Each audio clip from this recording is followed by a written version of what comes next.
Oke, selamat pagi untuk anak-anak Bapak. Salam sehat untuk kita semua ya nak. Jadi pada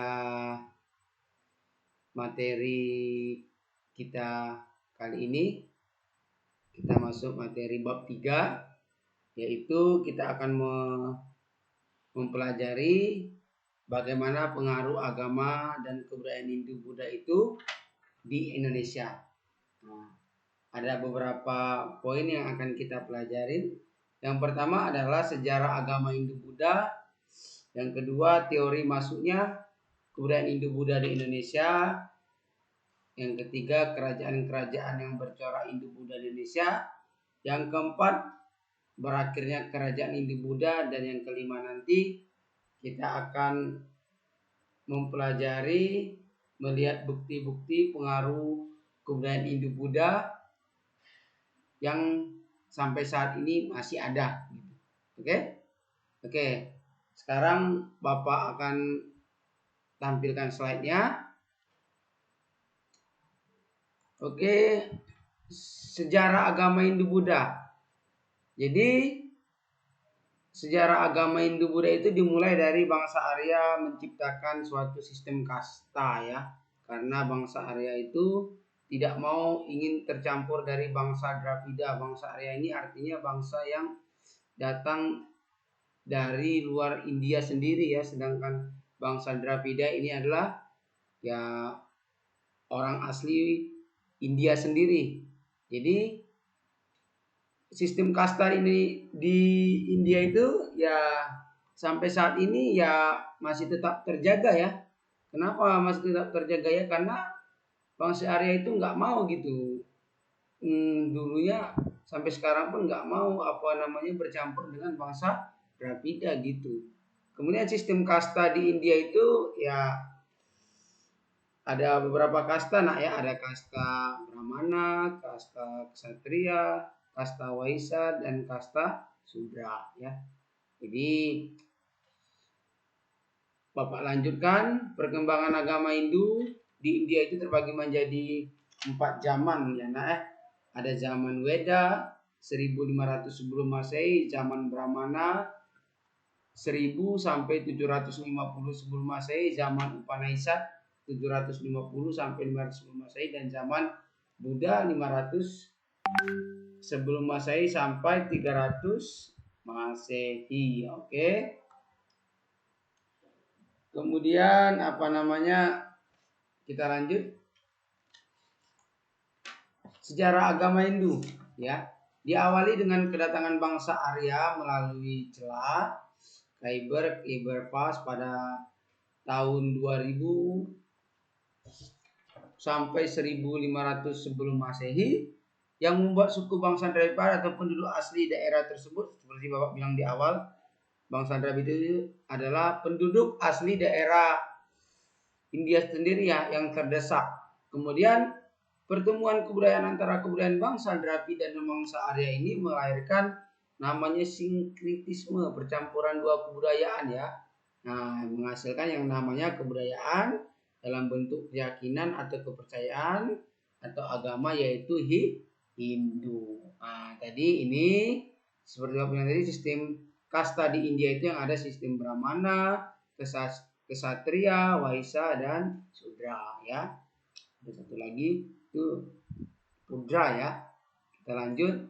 Kemudian sejarah agama Hindu ya. Ini tadi di awal sudah. Ini tadi udah. Oh, ini ulangi lagi. Waisya, Sudra, sistem kasta tadi. Perkembangan agama Hindu tadi udah sampaikan nak ya. Oke, tadi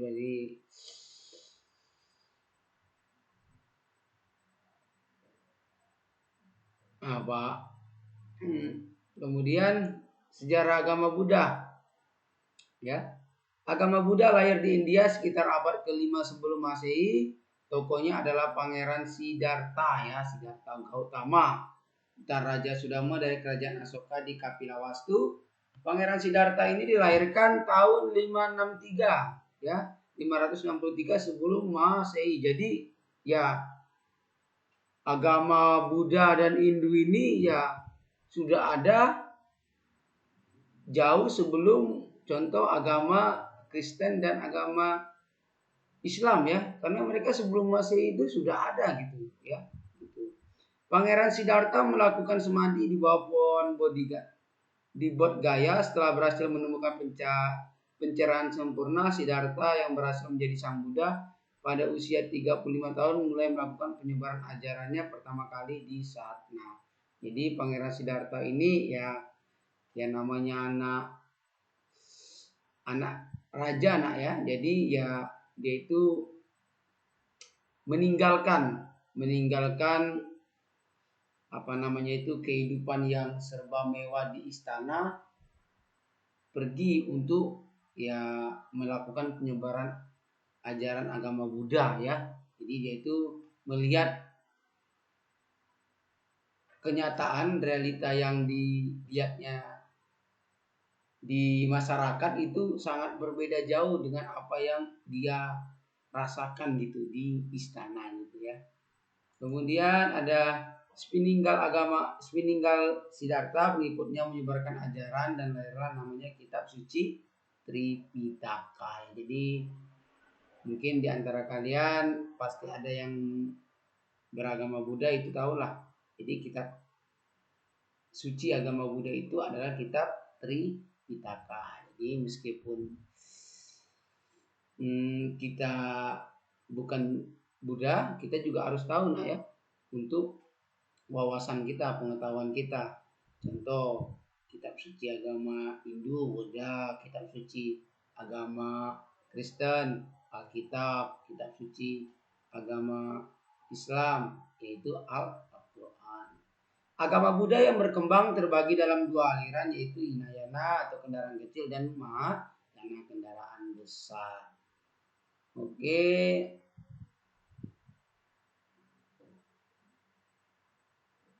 Kita lanjut ya.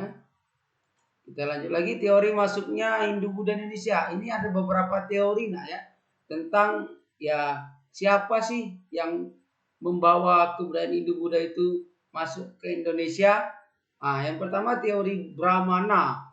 Jadi menurut seorang ahli J. Van Leer ini, para Brahmana datang dari India ke Indonesia atas undangan pemimpin suku dalam rangka melegitimasi kekuasaannya. Ya, jadi ya dianggap ini teori Brahmana itu dianggap adalah teori yang membawa agama Hindu Buddha ke Indonesia. Ya, ini juga ada kelebihan dan kelemahannya ya.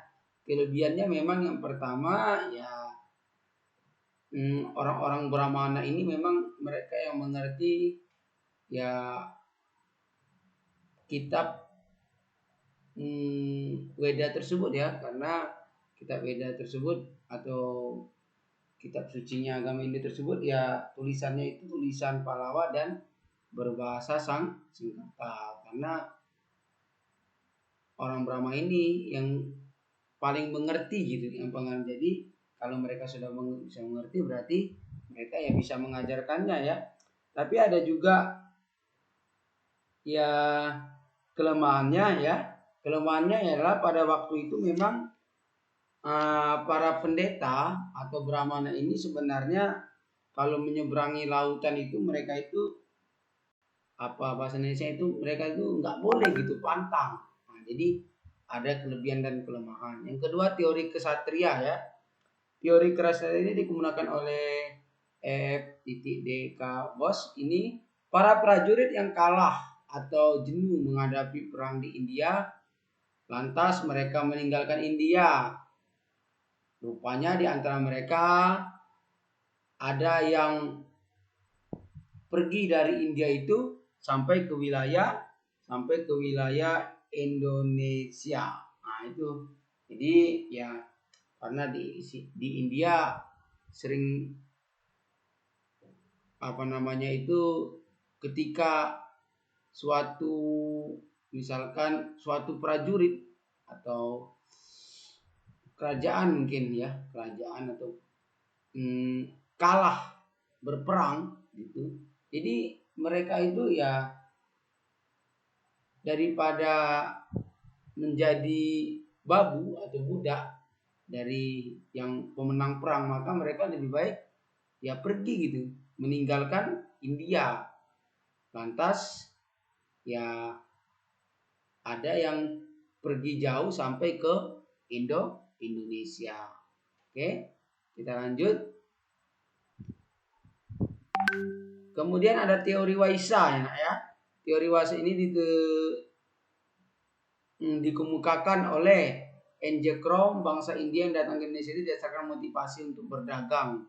Mereka kemudian menikah dengan penduduk pribumi ya. Jadi kalau teori Waisa ini ya memang banyak pedagang-pedagang India itu yang datang ke Indonesia, ya di samping mereka berdagang, mereka juga menyebarkan kebudayaan Hindu-Buddha di Indonesia. Nah, juga ada kelemahannya juga, karena kelemahannya adalah para pedagang itu ya tidak mengerti betul huruf atau tulisan Pallawa dan bahasa Sanskerta ya. Itu pada umumnya itu hanya dikuasai oleh para pendeta atau brahmana ya. Kemudian ada teori arus balik. Nah, jadi menurut George di sini bangsa Indonesia itu berkunjung ke India ya, mempelajari agama Hindu-Buddha, dan sekembalinya dari India mereka membawa pengetahuan tentang agama dan kebudayaan di India. Jadi teori arus balik ini dikemukakan oleh Choeris ini mengungkapkan bahwa pengaruh atau kebudayaan Hindu-Buddha yang ke Indonesia itu orang Indonesia sendiri yang membawa. Nah, jadi bukan orang lain gitu, seperti teori Waisa, Brahmana, dan Ksatria. Jadi menurut Choeris ini pengaruh atau perkembangan Hindu-Buddha Indonesia itu dibawa oleh orang Indonesia sendiri yang berkunjung ke India dan belajar. Kemudian setelah mereka selesai belajar dari India, ya mereka datang ke Indonesia dan membawa pengaruh agama Hindu-Buddha itu ke masyarakat Indonesia. Oke, nah ya kita lanjut. Kemudian kita masuk ke kerajaan ya. Nah, jadi kita sebagai bangsa Indonesia ya tidak bisa lepas dari kerajaan-kerajaan yang ada di Indonesia. Itu sangat ya lumayan banyak nah ya. Nah, karena kita ini belajar tentang Hindu-Buddha, berarti kita akan belajar tentang kerajaan-kerajaan di Indonesia yang bercorak Hindu dan Buddha ya. Nah, pertama Kerajaan Kutai. Kerajaan Kutai ini adalah kerajaan Hindu tertua di Indonesia ya. Berdiri sekitar awal abad ke-5 ini ya, atau akhir abad ke-4. Kerajaan ini berlokasi di daerah Kutai, Kalimantan Timur. Bukti arkeologisnya adalah kerajaan ini adanya prasasti yang ditulis di atas 7 buah yupa atau tugu batu. Ya, prasasti itu seperti kita pelajarin sebelumnya ya. Prasasti itu artinya adalah tulisan yang ada pada batu gitu ya. Itu merupakan bukti tertulis ya. Jadi Kerajaan Kutai ini adalah dengan ditemukannya prasasti yupa di Kalimantan Timur, nah itu merupakan tonggak bahwa bangsa Indonesia sudah mengenal tulisan, atau tonggak di mana bangsa Indonesia itu memasuki zaman aksara ya.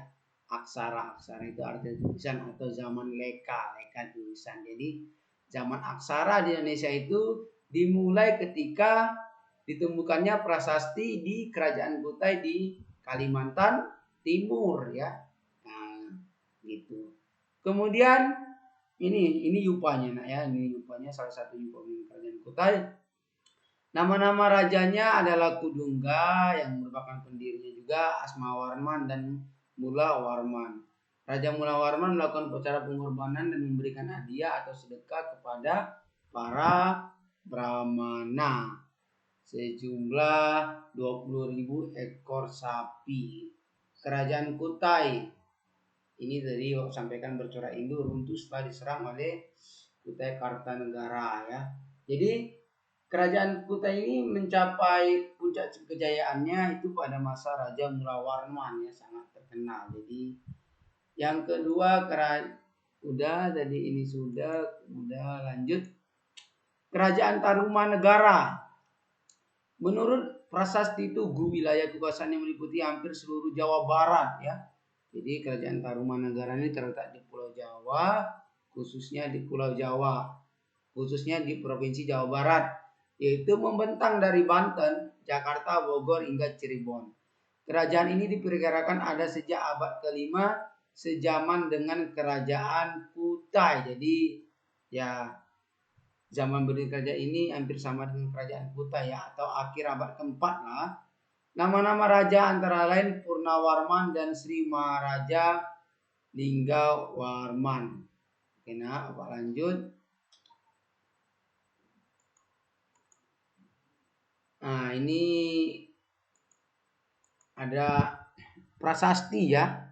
Yang pertama prasasti Ciarutuen, cap telapak kaki yang melambangkan Raja Purnawarman sebagai Dewa Wisnu, dewa pemelihara alam semesta.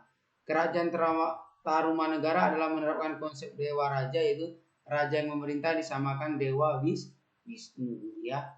Kemudian ada prasasti Tugu, gambar menyebutkan tentang pembangunan saluran air yang panjangnya lebih kurang 6.112 tombak setara dengan 11 km yang diberi nama Gomati. Kemudian ada gambar tapak kaki gajah yang disamakan dengan gambar air awata atau gajah kendaraan Dewa Wisnu. Oke, kita lanjut ke Kerajaan Pajajaran Sunda. Ya, kalau namanya Sunda udah jelas namanya di Jawa Barat. Kerajaan Sunda ini berdiri sekitar abad ke-7 sampai abad ke-16 ya, abad ke-16. Oke. Meliputi Provinsi Banten, Jakarta, Jawa Barat dan sebagian Jawa Tengah sekarang. Pakuan Pajajaran atau Pakuan Pakwan atau Pajajaran adalah pusat pemerintahan Kerajaan Sunda. Nama-nama rajanya antara lain Maharaja Srijaya Bupati Rayang Iskala Wastu Kencana dan Prabu Ratu Dewi. Nah, ini peta ya. Ini adalah peta yang menggambarkan Kerajaan Sunda ya. Nah, oke. Atau Kerajaan Pajajaran di Sunda di Jawa Barat. Kemudian menurut cerita Parahyangan, Kerajaan Sunda didirikan oleh Tarus Bawah pada tahun 669 atau 591 Saka. Sebelumnya wilayah merupakan bagian dari Kerajaan Tarumanegara. Akibat dari melemahnya pengaruh Kerajaan Tarumanegara terjadi konflik kekuasaan, yaitu berdirinya Kerajaan Galuh dan Kerajaan Sunda. Oke, ini prasasti Sang Hyang Tapak ya. Jadi salah satu peninggalan dari Kerajaan Pajajaran di Jawa Barat. Sepeninggal Tarusbaya, Sanjaya, menantu Tarusbaya menyatukan kembali Sunda dan Galuh. Jadi Kerajaan Sunda ini mencapai puncak kejayaannya pada masa Raja Sri Baduga Maharaja, itu raja yang terkenal nah ya. Kemudian dalam prasasti Sang Hyang Tapak disebutkan seorang raja bernama Maharaja Sri Jaya Bupati dan berkuasa di Parahyangan Sunda. Raja Jayapati digantikan oleh Rayang Niskala Wastu Kencana atau Raja Sri Baduga Maharaja yang terlibat dalam perang Bubat ya, pada 1 1357. Kemudian pada tahun 1579 Maulana Yusuf dari kerajaan Banten menyerang kerajaan Sunda. Yang ketika itu dipimpin oleh Prabu Ratu Dewata, memerintah tahun 1535 sampai 1543 ya, Masehi gitu. Serangan itu menyebabkan runtuhnya kerajaan Sunda. Ini adalah candi ya. Candi Cangkuang, salah satu peninggalan kerajaan Sunda, berada di Garut, Jawa Barat. Jadi ya untuk anak-anak Bapak, karena kita tinggal di Batam, ya tidak sama ya dengan pelajar-pelajar yang tinggal di Pulau Jawa. Itu mereka bisa langsung ya melihat candi-candi gitu. Karena di Pulau Jawa itu banyak peninggalan candi-candi gitu. Nah ya, oke. Nah kita kalau di Batam ini ya paling nanti Bapak, kalau kita memang ada waktu, sudah pandemi sudah selesai, kita nanti ya ke Camp Vietnam ya, Kampung Vietnam ya, di Galang ya, Barelang. Jadi kita nanti belajar di situ gimana pengasingan ya orang-orang Vietnam ke Indonesia, khususnya nanti ditempatkan mereka diisolasi di Batam di Pulau Galang ya. Nanti kalau ada waktu kita ke sana. Oke. Kemudian Rayang Niskala Wastu Kencana dan kemudian baru disebut nama Raja Sri Baduga Maharaja yang dalam kitab Para Ratu diceritakan terlibat dalam perang Bubat dengan kerajaan Majapahit pada tahun 1357.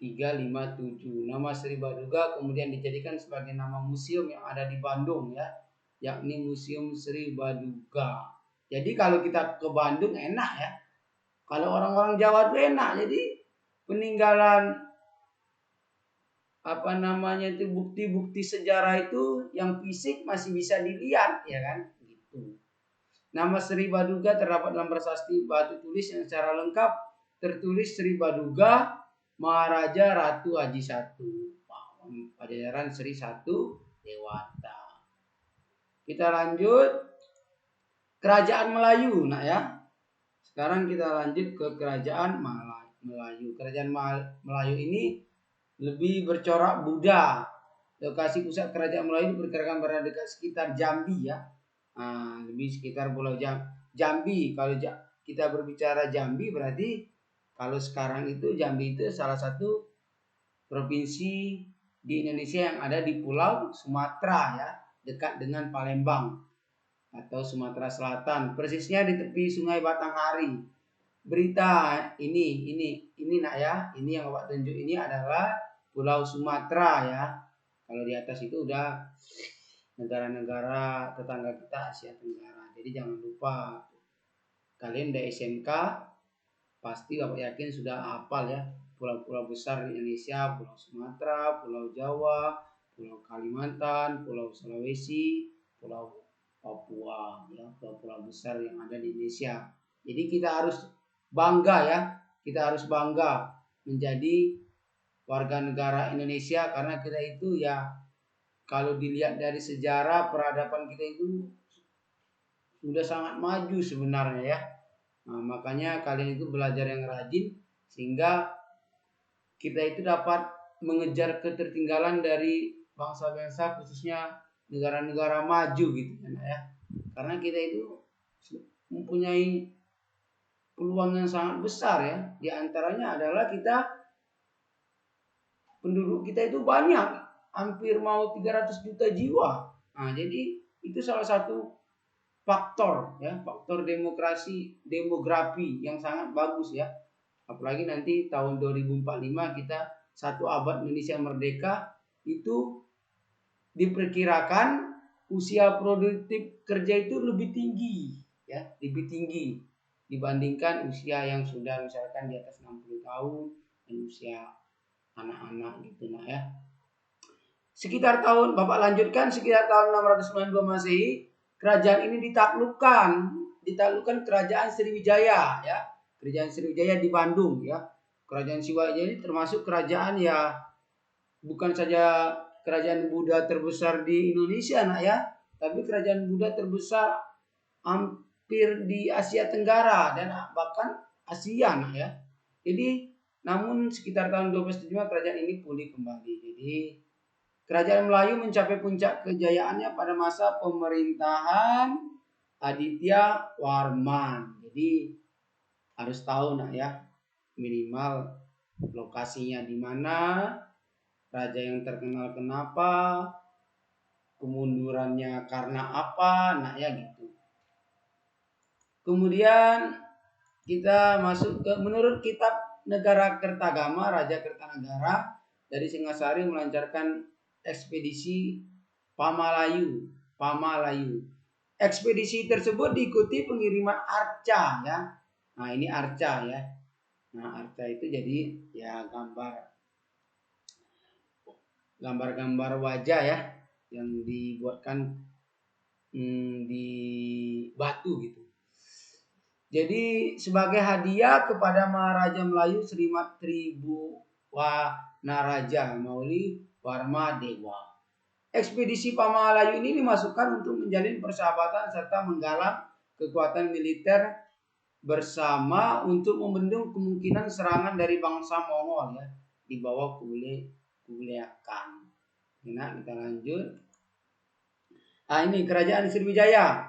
Di era kekuasaannya membentang dari Kamboja, Thailand Selatan, Semenanjung Malaya, Sumatera, Jawa, dan pesisir Kalimantan. Jadi kerajaan Sriwijaya ini sangat luas nah ya. Nah, sangat luas gitu. Ya, hampir sama dengan kerajaan Majapahit lah gitu. Berdasarkan temuan sumber tertulis serta berita Tiongkok dan Arab, kerajaan Sriwijaya itu diperkirakan berdiri sekitar abad ke-7 ya, abad ke-7 Masehi.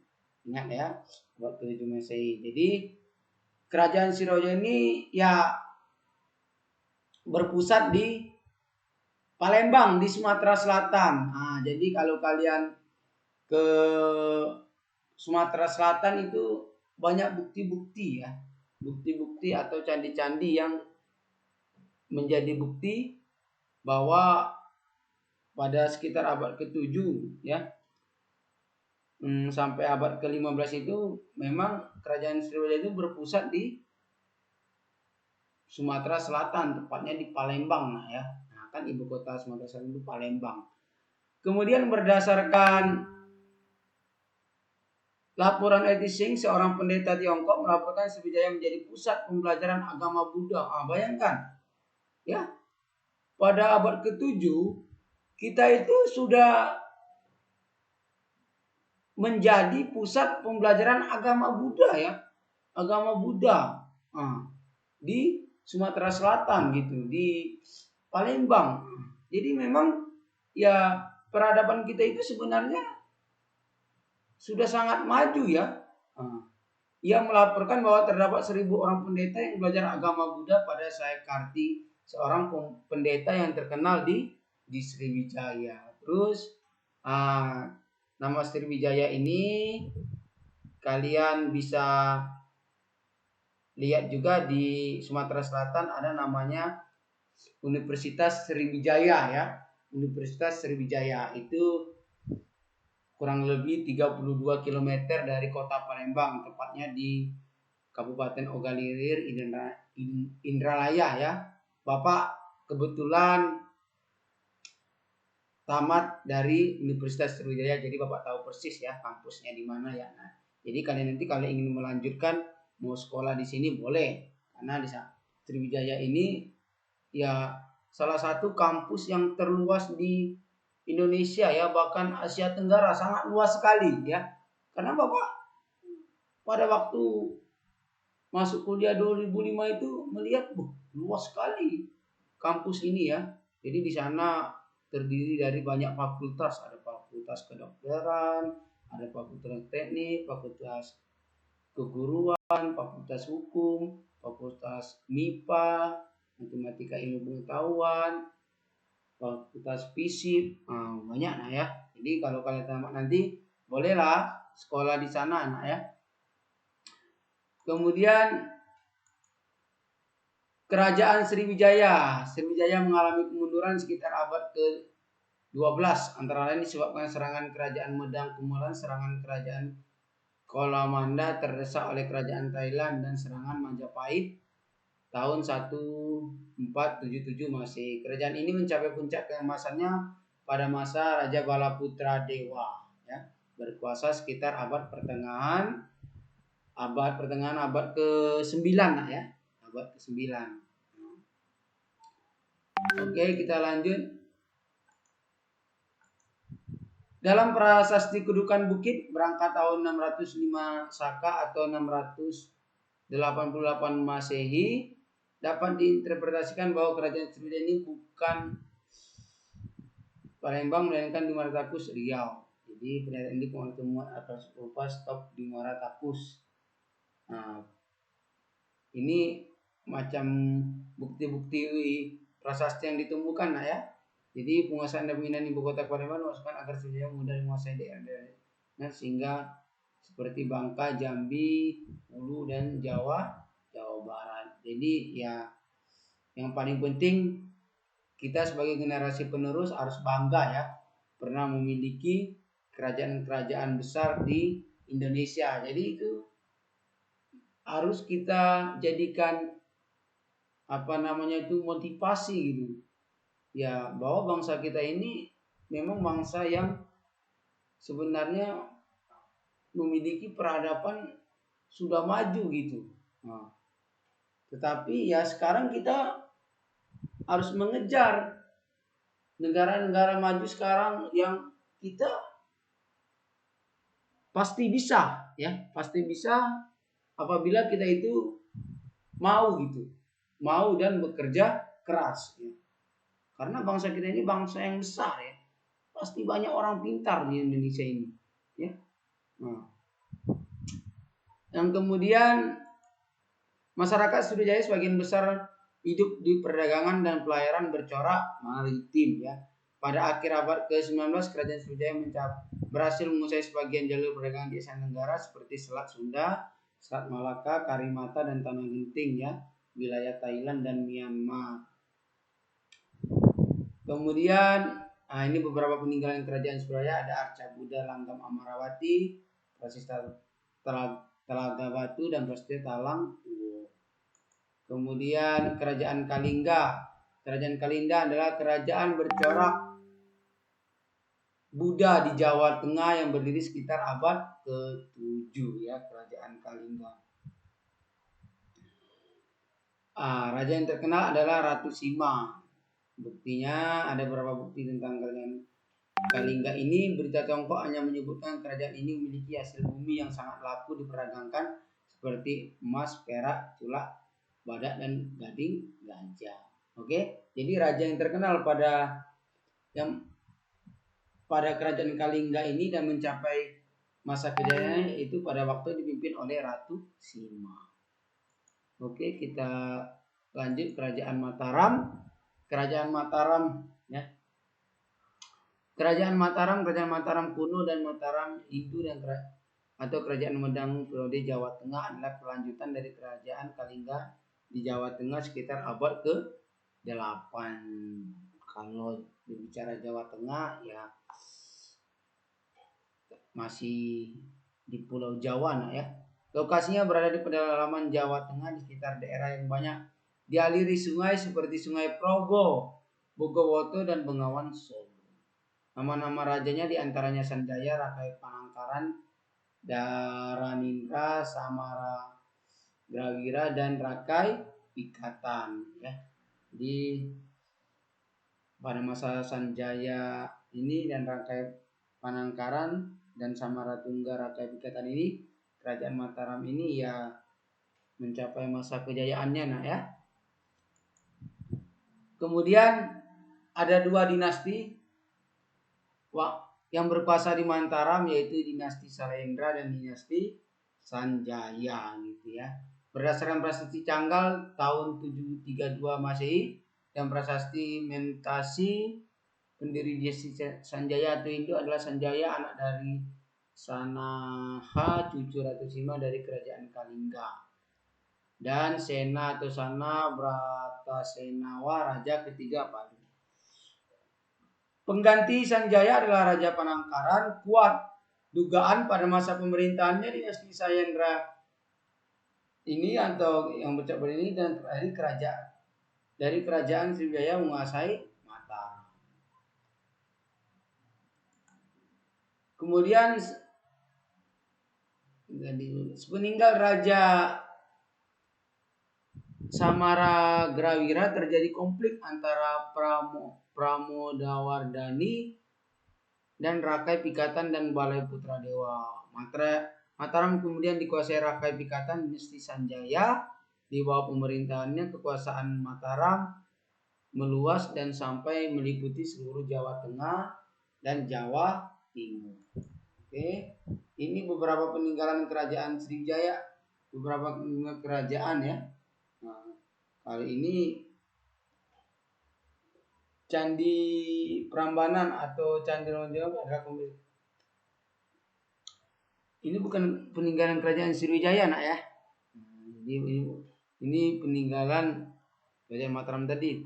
Candi Prambanan atau Candi Roro Jonggrang adalah kompleks candi Hindu terbesar di Indonesia yang dibangun pada abad ke-9 Masehi. Nah, ini kalau kita main ke Jawa Tengah bisa melihat Candi Prambanan ini ya. Candi ini dimulai oleh Rakai Pikatan sebagai tandingan Candi Buddha, Borobudur dan Candi Sewu. Pada pertengahan abad ke-8 Jawa Tengah berada di bawah kekuasaan dinasti Raja-raja dinasti Satyendra yang merupakan penganut Buddha. Mereka membangun berbagai monumen Buddha di Jawa seperti Candi Borobudur ya. Ini selesai dibangun pada awal abad ke-9. Borobudur terletak di Magelang, Jawa Tengah, Indonesia. Ini Candi Borobudur ini. Ini salah satu masuk dalam 7 keajaiban di dunia ya. Bayangkan nak ya. Bisa kita bayangkan pada abad ke-8, 7 ya. Atau masuk ke awal ke-9. Orang Indonesia itu bisa bangun ini loh. Bisa bangun candi yang sebesar ini, semegah ini. Bayangkan begitu. Berarti begitu pandainya, pintarnya orang Indonesia itu dulu. Nah, gitu. Kalau kalian pergi ke Magelang di Jawa Tengah, kalian bisa lihat nih berapa bagus sekali ya peninggalan orang Indonesia itu dulu gitu. Kemudian kita lanjutkan ya. Berdasarkan salah satu prasasti yang ditemukan di situs Ratu Boko, kawasan situs Ratu Boko merupakan kawasan peninggalan sejarah yang bercorak Hindu dan Buddha dibangun sekitar abad ke-8 dan ke-9 Masehi. Jadi seperti Bapak sampaikan tadi nak di awal, kalau siswa-siswi yang di Pulau Jawa itu ya enak sekali ya belajar sejarahnya, bisa langsung ke lokasi gitu, melihat bukti fisiknya. Nah, gitu nak ya. Jadi untuk siswa-siswi yang ada di Pulau Jawa ya belajar sejarahnya sangat perlu sekali itu ke lokasi-lokasi fisik peninggalan sejarah di Indonesia gitu, karena sangat banyak gitu.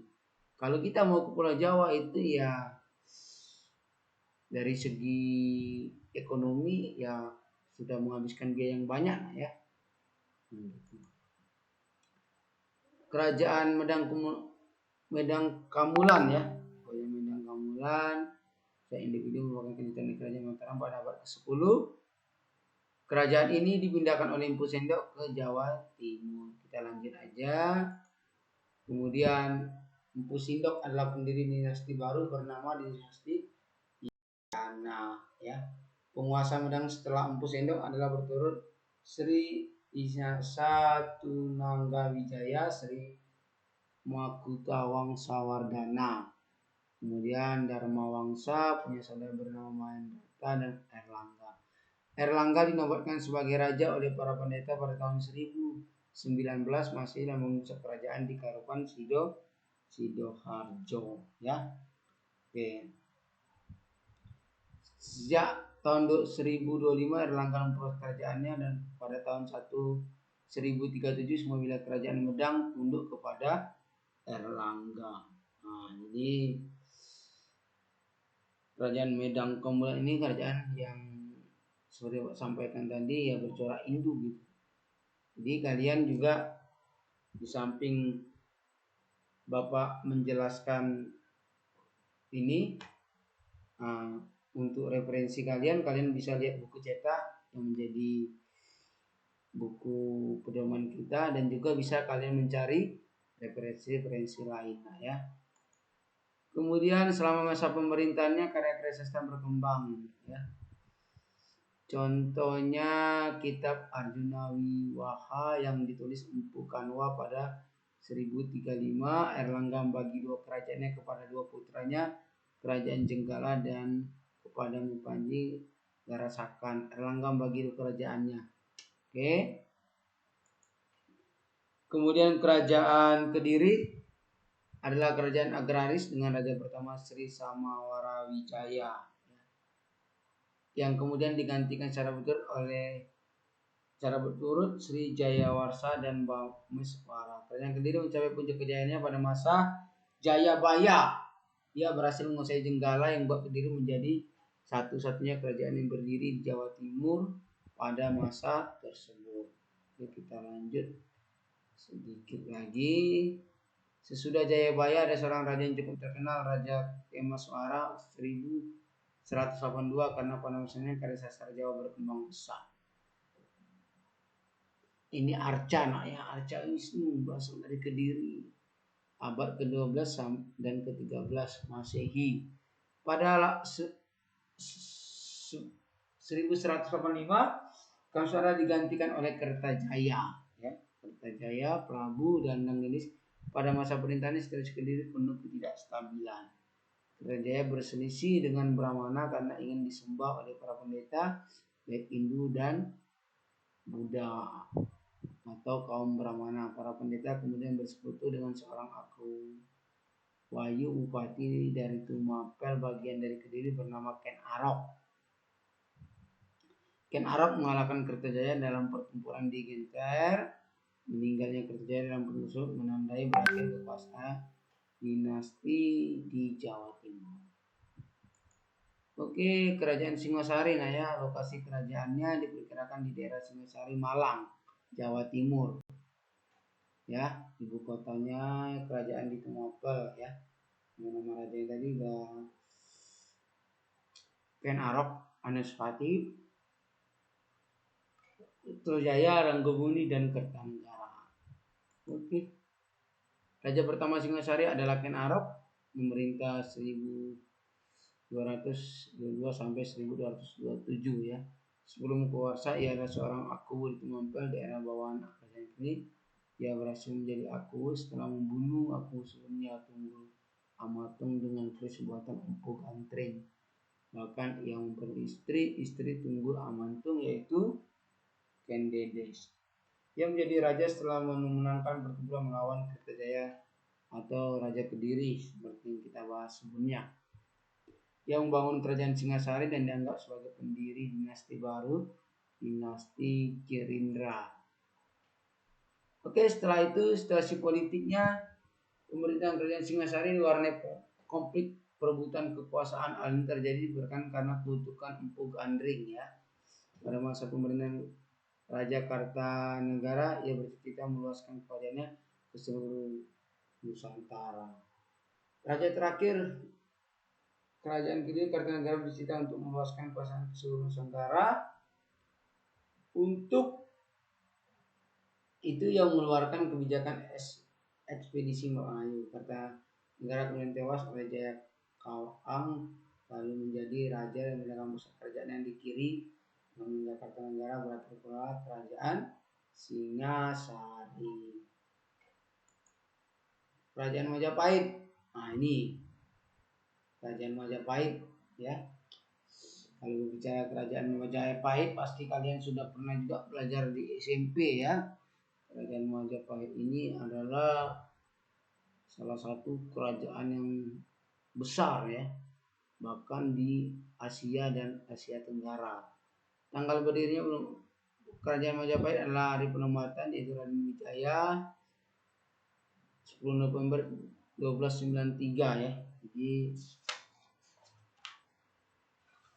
Kerajaan Majapahit itu ya sekitar awal abad ke-13 gitu ya.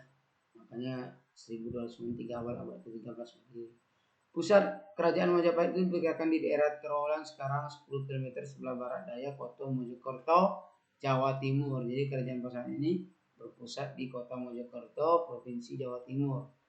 Nama-nama rajanya Raden Wijaya ya, Raden Wijaya yang juga pendirinya Jayanegara ya. Jayanegara, Tribhuwana Tunggadewi dan Hayam Wuruk. Kemudian ya masa keemasan ada puncak kejayaan Majapahit ini pada masa dipimpin oleh Hayam Wuruk ya, dengan Pati Gajah Mada ya, dengan Mahapati Gajah Mada gitu ya. Jadi selanjutnya terdapat pejabat pemerintahan dan pejabat keagamaan. Wilayah kerajaan pemerintah terbagi menjadi 3, Negara Agung, Mancanegara, dan Nusantara. Pada masa pemerintahan Hayam Wuruk, seperti Bapak yang tadi, karya sastranya mengalami kemajuan pesat. Bukan hanya karya sastra ya, bahkan ya hampir semua segi kehidupan itu mengalami kemajuan yang pesat. Pada tahun 1635 ditulis kitab Negara Kartagama oleh Empu Prapanca bersama Arjuna Wijaya oleh Empu Pantula. Di sini kita bisa juga lihat bahwa Pancasila yang kita kenal sekarang ini ya sudah ditulis pada tahun 1300 gitu. Pada masa Kerajaan Majapahit ini oleh Empu Prapanca dan Empu Pantular ya. Dalam kitab Sutasoma dan Kertagama ada itu kata-kata istilah Pancasila. Itulah yang membuat Kerajaan Majapahit ini maju gitu. Kenapa? Karena kan dalam istilah Pancasila itu ya banyak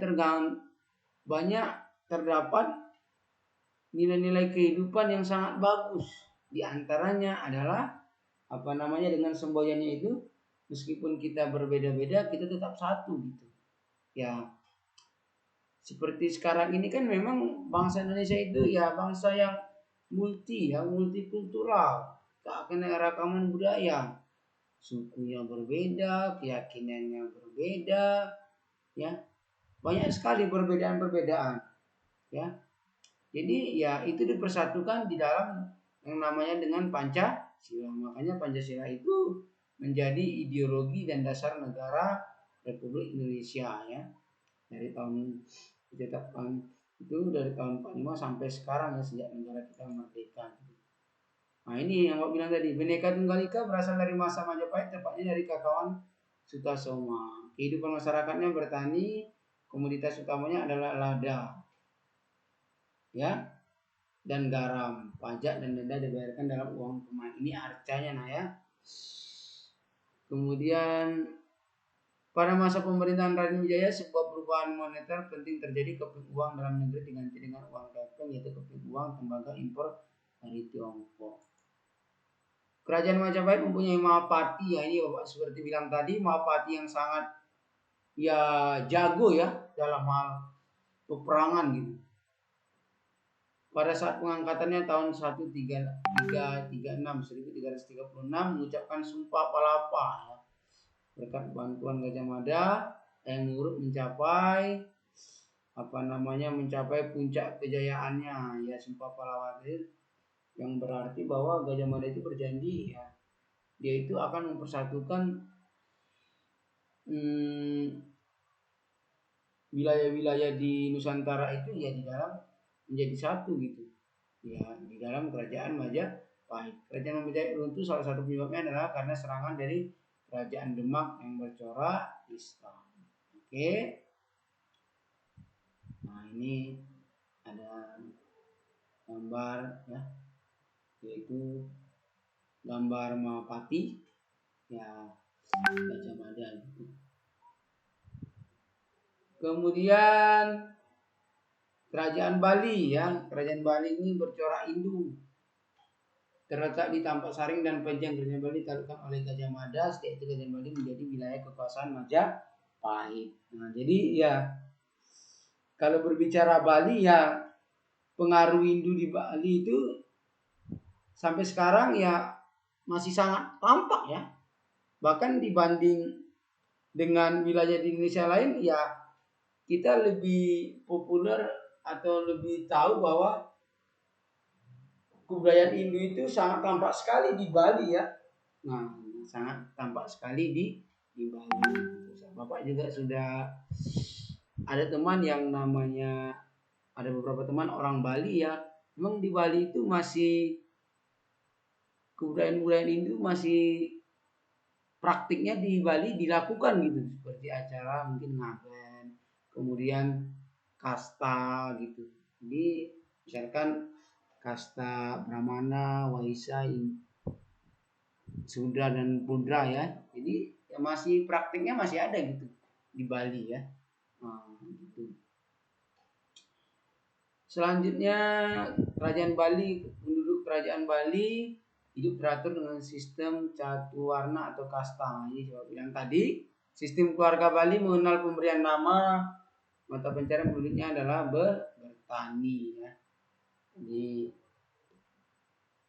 Kerajaan Bali itu ada raja yang terkenalnya adalah Dharma Udayana Warma Dewa. Oke. Politik sistem pemerintahan. Jadi salah satu pengaruh Hindu di bidang politik itu muncul konsep dewa raja ya. Dari konsep ini Indonesia mulai mengenal sistem pemerintahan kerajaan. Jadi ya dalam pengaruhnya di dalam politik dan sistem pemerintahan ke Nusantara ya muncul konsep dewa raja. Jadi makanya kerajaan-kerajaan di Indonesia itu ya apa itu garis keturunannya yang menggantikannya adalah anak raja tersebut. Nah, gitu. Kemudian dari ekonomi dan sistem pemerintahan pada zaman prasejarah penduduk Indonesia adalah pelayaran yang sanggup mengarungi lautan lepas. Lautan bukan penghalang melainkan penghubung ya. Ya secara umum karena Indonesia ini kan adalah negara maritim. Jadi ya mata pencariannya ya berasal dari laut ya. Nah, gitu. Bisa dari perdagangan ya, karena letak Indonesia strategis. Bisa juga dari hasil-hasil di laut gitu. Oke, agama dan sosial budaya. Dalam kebudayaan sosial pengaruh budaya ini yang nyata adalah dikenalnya sistem kasta. Jadi sosial budaya yang ada sampai saat ini ya sistem kasta itu masih ada gitu yang kita kenal. Jadi demikianlah belajar sejarah bab 3 tentang pengaruh Indo-Buddha Indonesia. Ya untuk kalian lebih memahaminya, kalian bisa buka modul buku sejarah kita. Kemudian kalian bisa juga cari referensi-referensi dari internet nah ya. Nah, ya. Karena sekarang ini zaman teknologi ya internet itu jauh lebih pintar dari guru ya sama jauh lebih pintar dari bapak. Kalian klik apa sih muncul.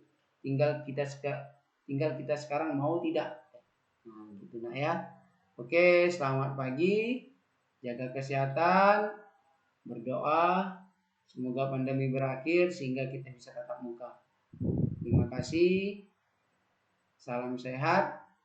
Selamat pagi. Jayalah Indonesia.